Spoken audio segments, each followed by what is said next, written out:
All right. Looks like we're recording.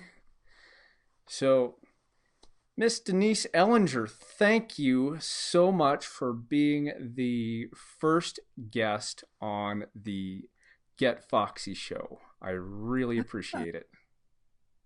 Well, it is my pleasure. So, I wanted to have you on the show because I really believe in giving credit to my teachers. I mean, you're one of the big influencers in me in getting into this idea of natural beauty and alternative health. So I wanted people to learn from you like I have. So if you wouldn't mind telling our listeners a little bit about you and your background and how that led you into cosmetic acupuncture. Well, I prior to going to acupuncture school, I worked in Western medicine, mostly administratively, and 20 of those years was for various plastic surgeons in Dallas, Texas, and Boulder, Colorado, and Denver, Colorado.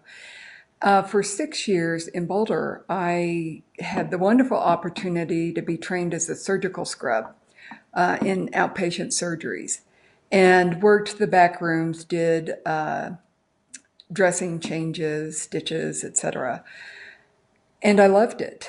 It there's a lot of reasons why, but it involved people that were healthy, and generally speaking, and um, and dealing with self-esteem issues.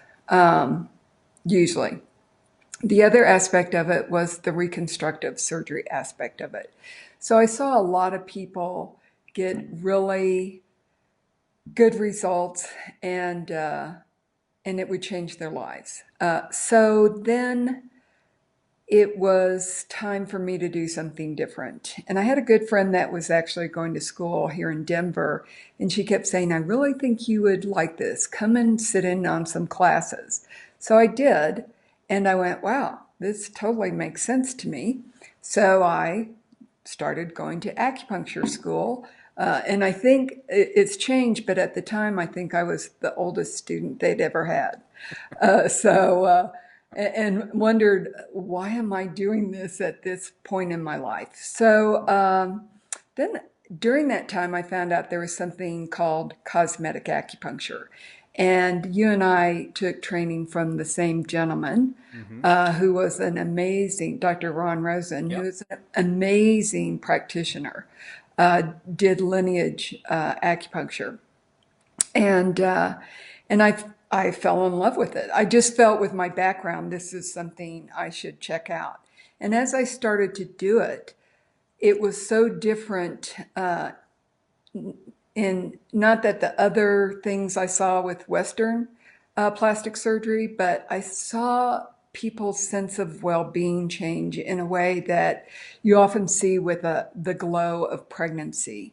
That I call it the bluebird on your shoulder experience. If people are old enough to remember the Zippity Doodah cartoon from Walt Disney, so it it changed people's look, not just softening wrinkles, lifting jawline, but in their eyes, in their spirit, and their relationship with themselves. And I could see that, and this is true in anything we do, if it's meditation, if it's exercise, they were showing up for themselves. So twice a week for 5 weeks, they committed this time, this money, these instructions they were given to themselves. And that's what I saw in the change in their relationship with themselves, is that when we show up for ourselves, we learn to love ourselves better. And so I just fell in love with the whole process of what this gave to patients. And then I got the double bonus of getting to be part of that experience. And you've probably found yourself that after this 5 week period, you have almost a new best friend. Yep. You know, there's a bond that you get that's very special. So that's why I do cosmetic acupuncture. And that's fantastic. I tell folks when they come to see me, yeah, I got training from Ron Rosen and Denise. I want to say you were probably one of his first cosmetic students. Am I right in saying that? Fair, Or well, at it least pretty was early in his teaching? 17, 17 years ago. Yeah. Yeah, and I was one of his last, if not the last, Wow. or he passed away in Yeah. '07. So it's definitely been a while, but yeah, he gave me that fantastic foundation, and he gave you that foundation, and here we are today, kind of spreading the gospel about cosmetic acupuncture. So when it comes to the long-term effects and the expectations with Western procedures versus the cosmetic acupuncture, what are the what's the importance of factoring those types of things in? Uh, does It's that question? very important. And I'm glad you asked that. Um, and this is how I look at things in general in life is what are you asking for? And are you willing to accept the potential risks and benefits, of course? And then what are the long-term effects? And one of the things with this surgeon I worked for in Boulder, when liposuction came out, I said, why aren't you hopping on this? And he said, because I want to see what the long-term effects are. Ooh, good, good plan. So I'll often get asked if I'm doing a talk, can't I just do my face lift or my neck lift and be done? And I have to say, the first time I was asked that, it was after explaining risk, benefit, etc. I just went, "You're never done. You are not done till they're closing the lid. We keep aging, and we keep replicating ourselves. So surgery will give you, especially the first facelift you get, if you go to a good surgeon, you're going to look good. But they'll last 7 to 10 years, and you're aging over those scar tissues. And you also, with surgery, get blood stagnation. That's just the situation with surgery, no matter what, whether it's elective or to save your life. In blood stagnation, Denise, that's kind of a Chinese medicine Oh term. yes, I'm sorry. For our non-acupuncture listeners, what exactly do you mean by blood stagnation? Well, so if you take a scar, um, anytime you've had a cut or had to have stitches and you have a scar, you have an obstruction. And that tissue's never going to be the same. It's never going to get the nutrients and the blood flow that you had before that scar was there. And you literally do have scars from surgery. So that blockage of flow occurs, and you can see it in people's faces that it doesn't have that vibrant glow to it usually after, and we tend to, as we get older, lose some of that vibrant glow anyway, because for one thing, our dead skin cells at the epithelial layer don't turn over every 28 days. It's more like every 40 days. So we get a duller look in our complexion anyway. But back to your question about long-term effect. So um, if people are taking care of themselves and following our instructions, then it has been shown with the cosmetic acupuncture style that we do that it can last up to 3 years. And the caveat with that is you're still aging. But the same is true with a surgical procedure. You're still aging. Mm-hmm. And it's being held in place by being resutured and redraped. But ultimately, that aging process is somewhat accelerated, especially if you don't get the good support of what you're doing to your skin inside. Right. Because It's the only organ we have to take care of from the inside and the outside. The risks, anytime you have either a general anesthesia or even an IV sedation anesthesia, you have the risk of not waking up. And that's a very low risk. But if you're that 1 in a million, it really doesn't matter what the statistics are. And I unfortunately have seen that happen Mm. with a 45-minute procedure. So that's a tough one, Yeah, and it's sure. something you just have to weigh. The other is, what are you introducing into your body? Because injectables really are outstripping surgical procedures. And so I can't help but think, what is this going to contribute? Is it going to be the straw that breaks the camel's back and potentially create an autoimmune situation for you? And then you get that pretty much forever Hmm. or for the rest of your life. Then with cosmetic acupuncture, if you stop it, nothing. No scar tissue, no side effects to deal with.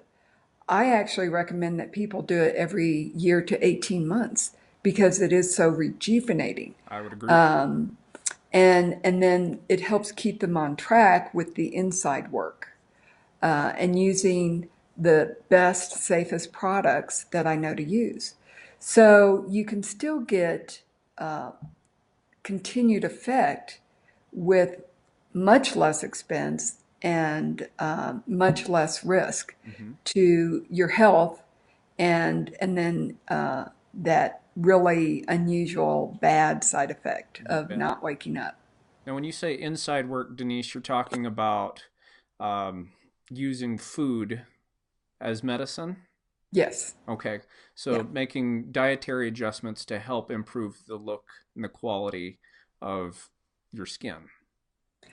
Yes. Okay. And so actually, I was working out this morning and getting a coffee, not a tea, but busted. So a woman was standing there saying, "Is it true?" She was asking the barista that skim milk is not as good for you as whole milk.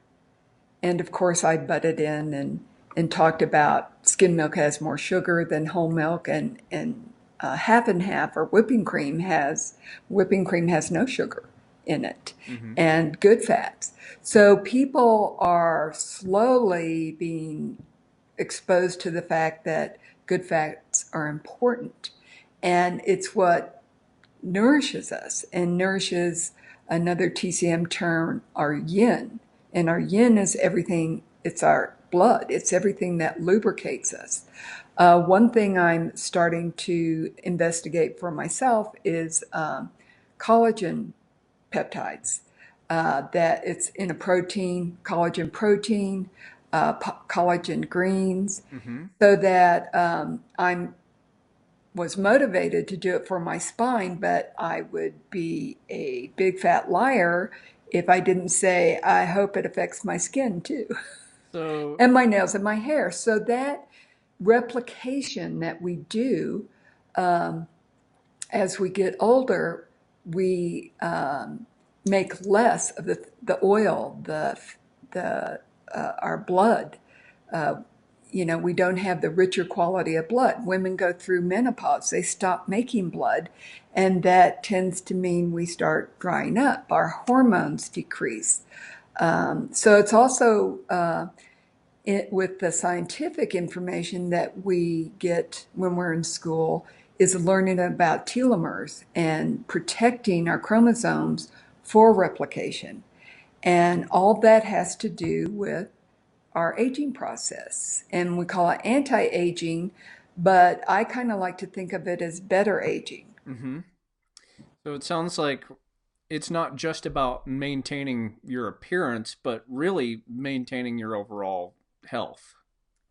It is. And as I've gotten older and less, well, I'm looking older.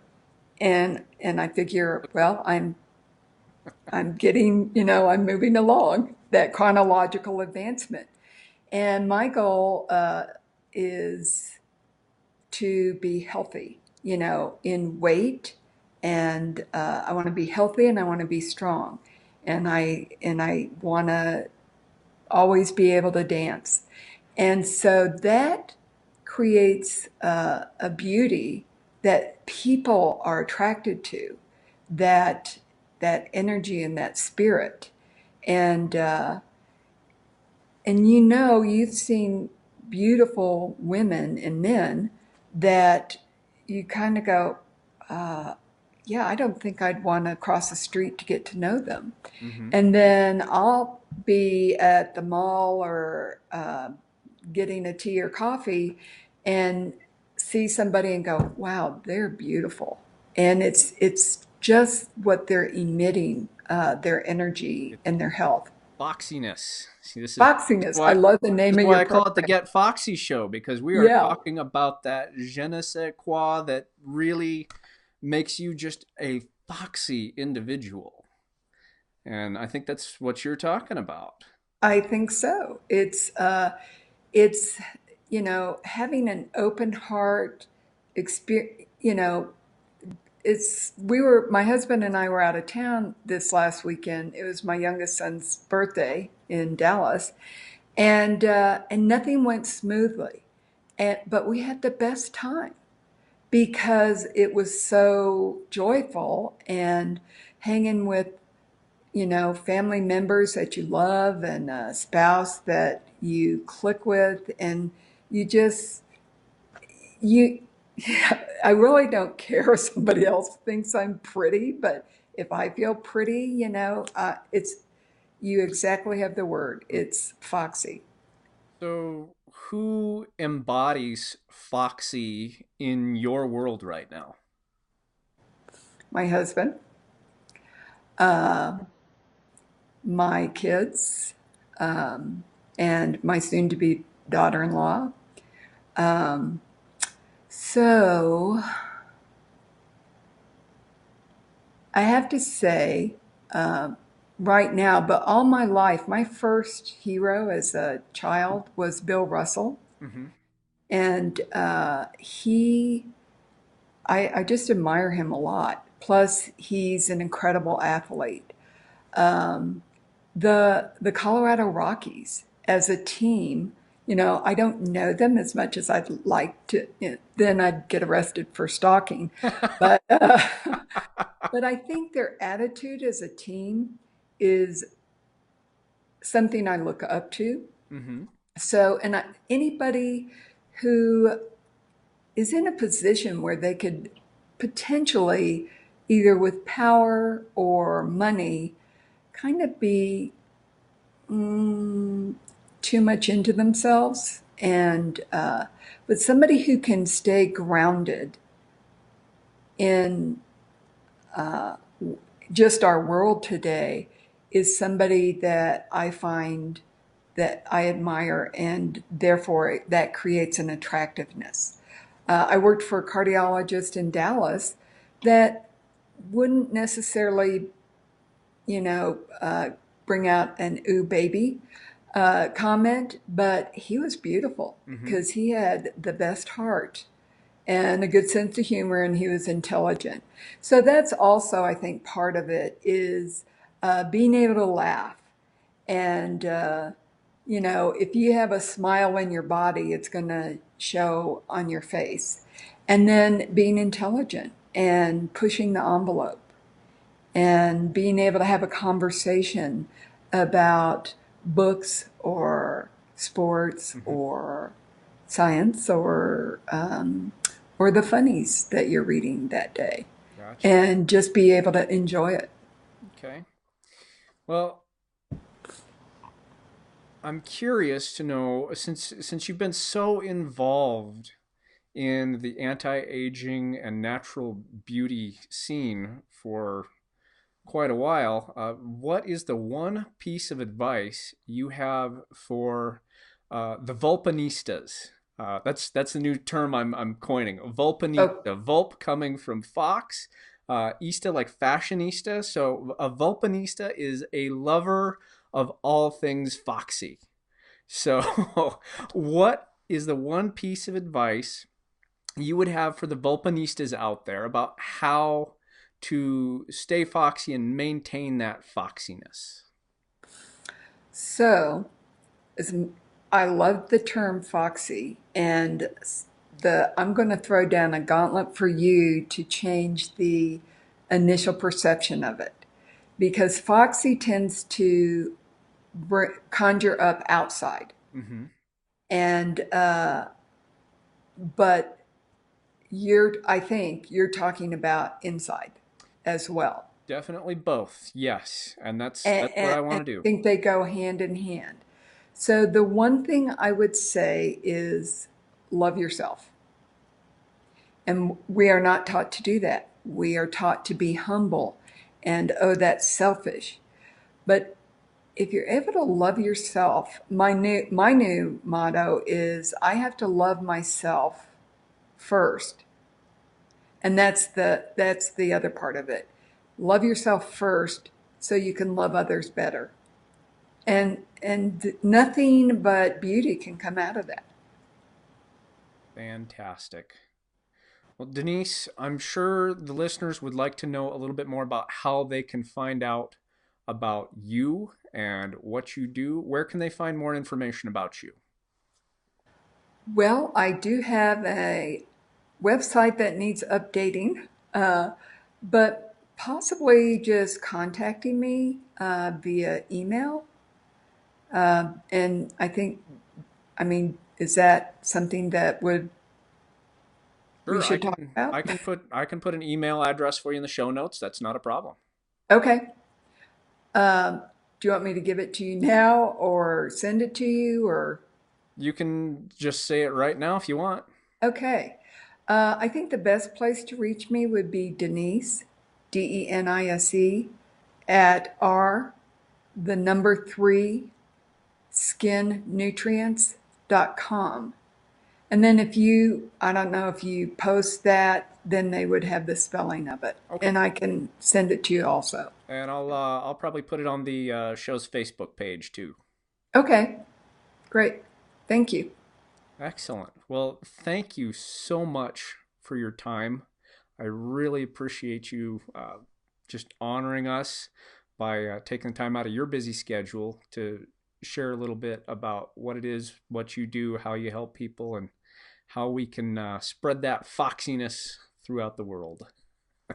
Well, I think this is a wonderful mission that you are embarking on, and I appreciate you thinking of me because think I think you are a foxy Terry Fox, and that I admire you as a practitioner and as a person. Well, So, thank you so much. well, my pleasure. Well, I will look forward to having you on the show again in the future if you're interested. Sure. Yeah. All right. Well, thank All you right. so much. All right. Take care.